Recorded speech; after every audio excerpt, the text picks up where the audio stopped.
নমস্কার বন্ধুরা, আপনারা দেখছেন ইয়েস বাংলা টিভি। আজকে মুখ্যমন্ত্রী মমতা বন্দ্যোপাধ্যায় গঙ্গাসাগর সেতুর শিলান্যাসে সেখানে লক্ষ্মী ভান্ডার প্রসঙ্গে কথা বলেছেন। আজকের এই ভিডিওতে আমরা আলোচনা করব লক্ষ্মী ভান্ডার, বিধবা ভাতা, প্রতিবন্ধী ভাতা এবং জানুয়ারি মাসের টাকা কবে ঢুকবে, নতুন আবেদনকারীরা টাকা পাবেন কিনা, সব আপডেট একদম বিস্তারিতভাবে আলোচনা করব। ভিডিওটি শেষ পর্যন্ত অবশ্যই দেখবেন।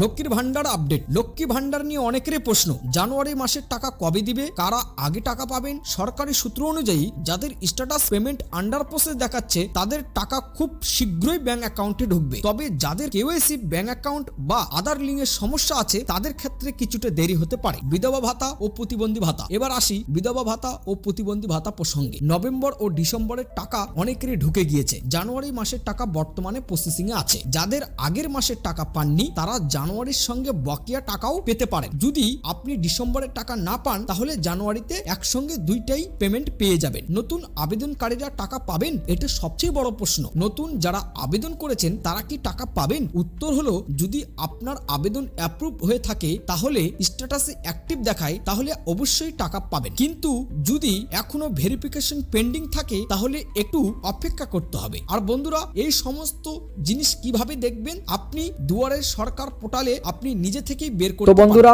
আজকের এই ভিডিওতে লক্ষ্মী ভান্ডার, বিধবা ভাতা ও প্রতিবন্ধী ভাতা নিয়ে সব গুরুত্বপূর্ণ আপডেট আপনাদের জানালাম। যদি ভিডিওটা ভালো লাগে অবশ্যই লাইক করবেন, সাবস্ক্রাইব করবেন ইয়েস বাংলা টিভি, আর পাশে থাকা বেল আইকনে চাপ দিতে ভুলবেন না। আপনাদের কোনো প্রশ্ন থাকলে নিচে কমেন্ট করে জানাবেন, অবশ্যই আমি উত্তর দেব। ধন্যবাদ, ভালো থাকবেন।